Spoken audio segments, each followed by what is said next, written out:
And as always, we're going to be looking for accurate context, good risk management, and always exercising good patience. Everybody who's traded has gone through periods of time where their strategy hasn't worked. Where if not a hard stop, you should reevaluate the trades you're in based on time. That's what we're here for, is to put ourselves in the best success. A trading routine does that, builds that habit, lets you know what to work on, what to reflect on, and what to improve on the next day.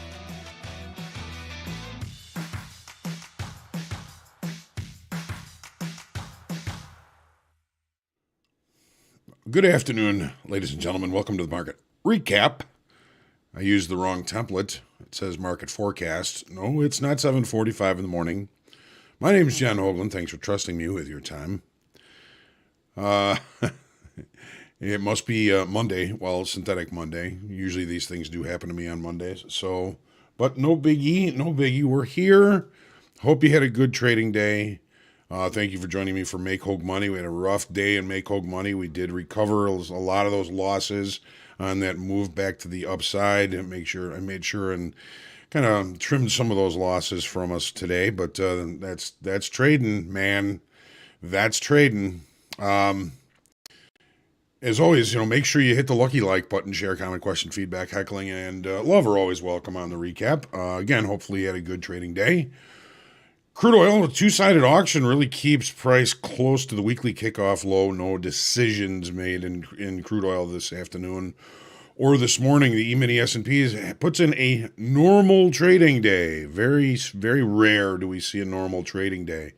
That's a day where the first hour of trade, the initial balance, remains both extremes, the high and the low for the entire session.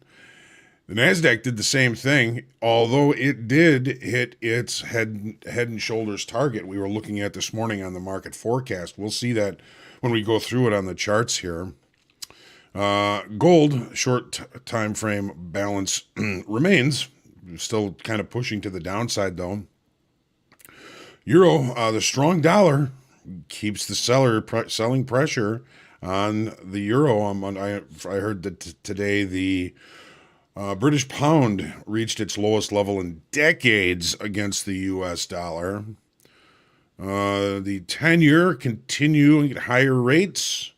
Prices continue lower. We broke out below that weekly kickoff low and see some pretty directional activity down below that level. At the very least, some pretty good acceptance well below that level through time and through volume, right?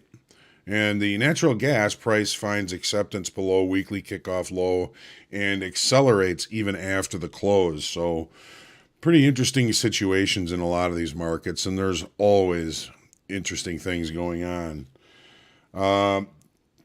The services PMI, at least in the news, is being blamed for some of the downside in the equities today. Just kind of showing still kind of a continued robust economy and causing a lot of people to think that, yes, rates are still going to go higher. We know that they're going to be there. We know that they're going to continue to go higher. We got 2 weeks from tomorrow before the next FOMC meeting. It's the Beige Book comes out tomorrow. That's 2 weeks before the FOMC meeting comes out. S&P is down about 17% on the close today, just around 0.4%. NASDAQ down 92 points unofficially, down approximately 0.7%, not 7%, 0.7%. And the YM, the Dow futures, down 284, down 0.8%. The Dow taking the brunt of the downside for our equities futures today.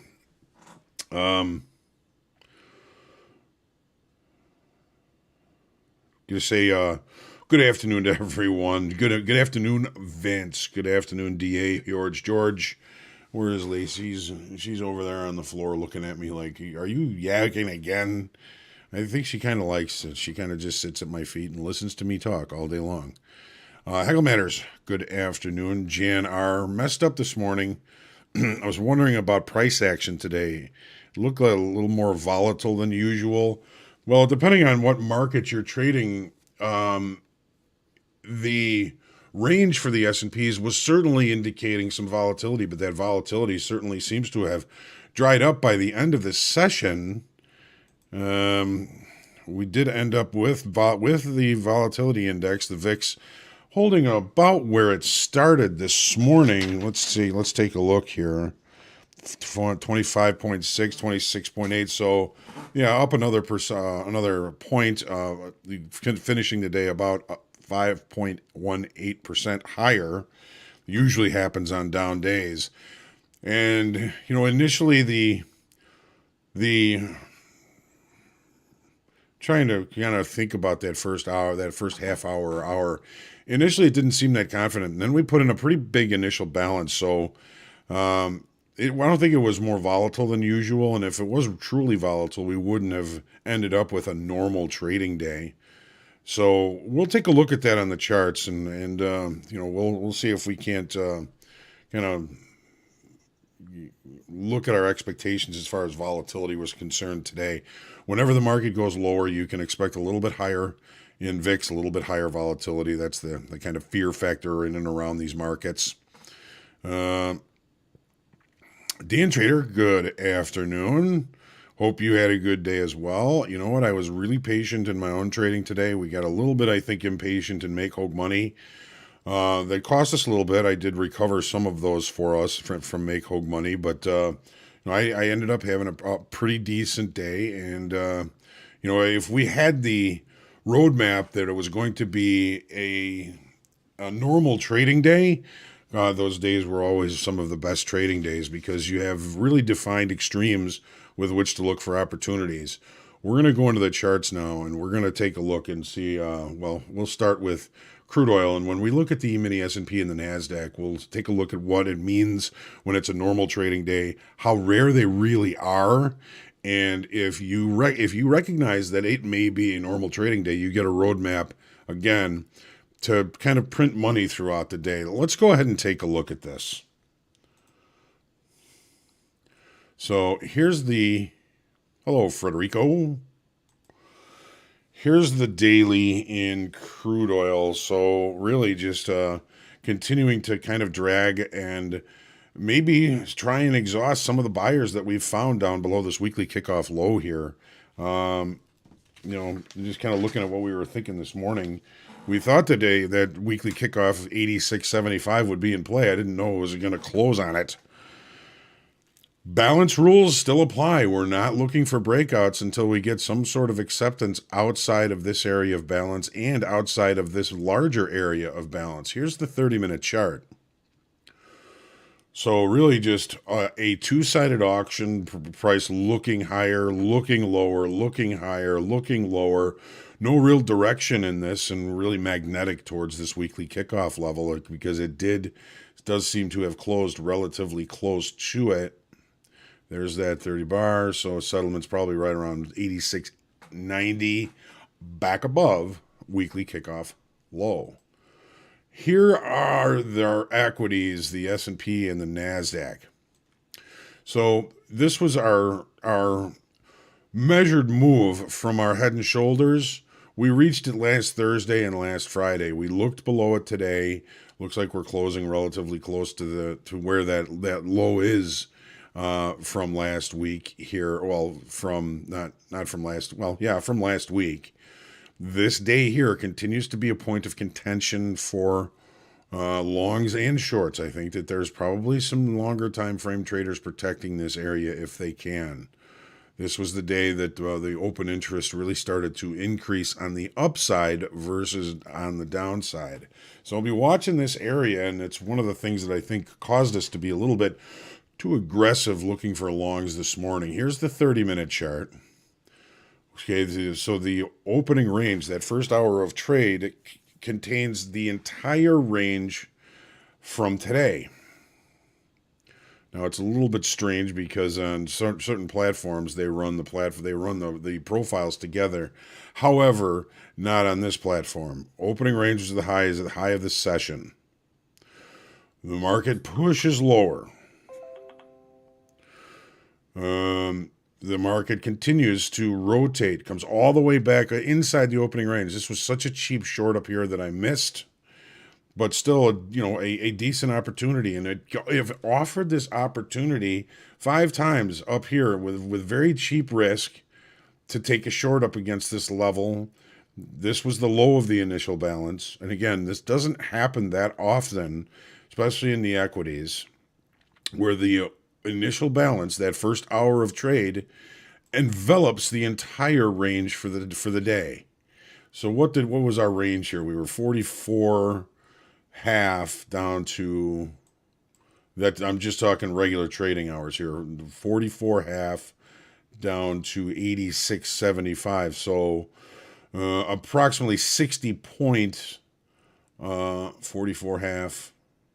Yeah, approximately 60 point range. Not huge for the S&Ps, but big for the initial balance. And when we're looking at the initial balance, I think it's important to remember that the wider the initial balance, the more energy the market has to expend to trade outside of it. So this big initial balance might have been our first hint that we were looking at a potential normal trading day. A normal trading day is something is not normal. You can see this blue line here, which shows us the initial balance high and the initial balance low never being usurped, never being taken out. So if we were able to recognize that every time we got up near these highs, if we took those shorts, we got paid every time. A little more difficult on these lows. We had a little bit more excess at the low here, but every time we got down below there, sellers backed off, buyers took over, and we just kind of rotated to the better part of the day. Take a look at the NASDAQ here. Here's the daily. So we were looking at this morning thinking, okay, well, we found the target for the head and shoulders. We hadn't found it until today. I mean, it looks almost like a direct shot. But again, it's a normal trading day. The first hour of trade is the entire range for the day. It doesn't happen much. Here it is on the profiles. Here's our high, here's our low of the initial balance, and everything that happened was inside those levels. Doesn't happen that often. There was a couple of weeks ago, we had a normal trading day as well. But again, it's not the norm. It's an anomaly when this happens. Well, we know we don't have a lot of economic information. Tomorrow we have an international trade, and we've got 3 or 4 talking Feds tomorrow. Thursday we have jobless claims. Natural gas report. We also have the EIA petroleum status report on Thursday because of the holiday on Monday. And then 1 or 2 talking Feds on Thursday and a couple more on Friday. So there's not a lot of economic information that's due out. Yes, Joe, it is unusual that the E-mini S&P and the NASDAQ stayed inside that IB, that initial balance. We will see what this has to hold for us tomorrow. Natural gas, gold.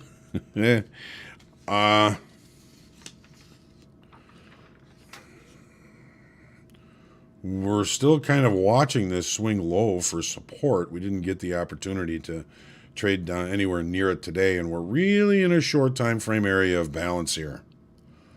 We tried to get out of it before the open, on the open, it just drove us right back into this area of balance. So we got, this is the profiles. Hang on. So our balance low, our balance high, unable to take out and hold above it, coming back into range, really just falling into balance. We got visuals on both sides of the market with which to look for opportunities. Here's the euro. Just kind of hanging in there, doing its best. got a lot of space down below. Looking at this, did we close outside of balance? Debatable. It would appear is that is the case. I'm looking at last week's low, which is this pink line here, as an area to envelop the balance area. So balance is above, some volume down here, some time down here. We'll see tomorrow what it looks like. 10-year. So we were looking at this morning thinking, okay, we got a lot of overnight shorts here. If those overnight shorts can't get priced down below weekly kickoff low, this would have been a different story. We probably would have scared all of our overnight shorts and moved back towards settlement. But we did bring in what would appear to be new business to the short side. If we had an increase in open interest tomorrow, I'm going to be looking for a continuation of this move down below weekly kickoff low, which exactly is 115 and 30 seconds. Now, I'd be happy to see a lot cheaper natural gas. This morning we were looking at it kind of teetering on weekly kickoff level here. Take a look at this on the 30-minute chart. Teetering. It's an industry term. We did take out 2 naked points of control with this move to the downside. There's plenty more down below.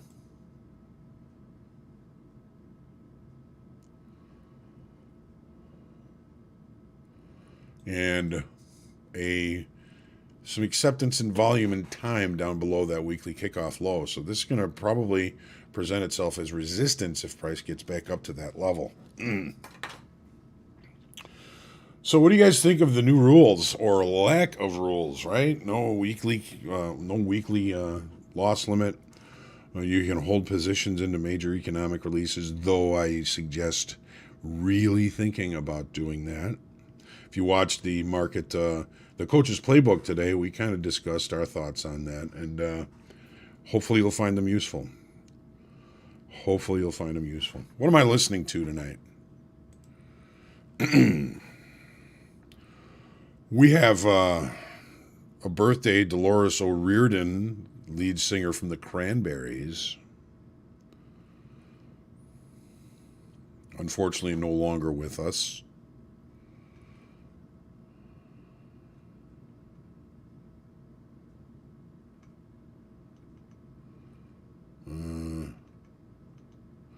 Macy Gray's birthday, born today in 1969.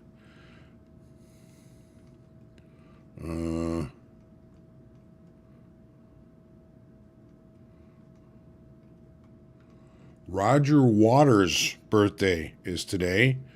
Famous for Pink Floyd. I think it's probably going to end up being Pink Floyd. I'm probably going to listen to as soon as we're done. There was one more here I thought I saw.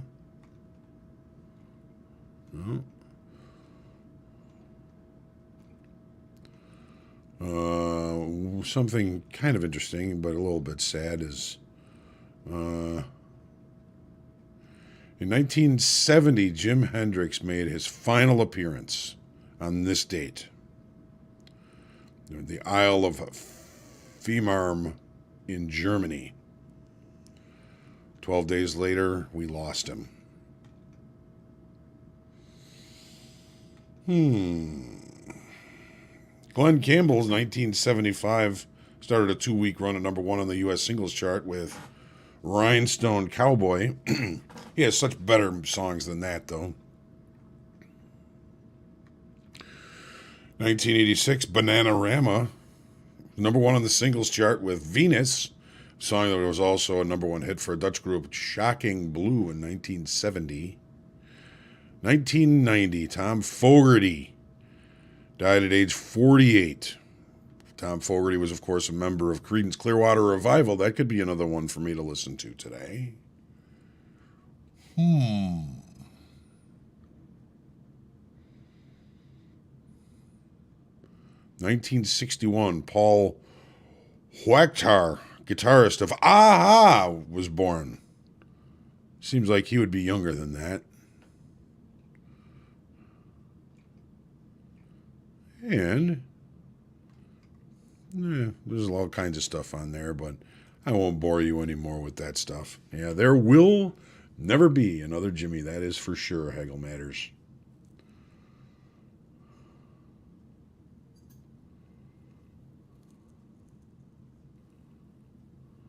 All right. Always listening to CCR. Yep, even the dude, when he got his car stolen, he was more concerned about his CCR tapes. The Big Lebowski. All right, well, let's get ready for tomorrow. Get some good rest. I'm going to take a good rest tonight. I had a wedding this weekend that ended up being about 2 days, 2.5 days. Just a lot of old folks that I haven't seen for a long time coming in from out of town. It was a really beautiful wedding. It was a good time had by all. I'm starting to feel a little bit tired from it today still. So you need to get some good rest tonight. Get hydrated, get a good meal, get some good rest. See you tomorrow morning on the actual market forecast, 7:45. We'll see you then. Rest up. Be good.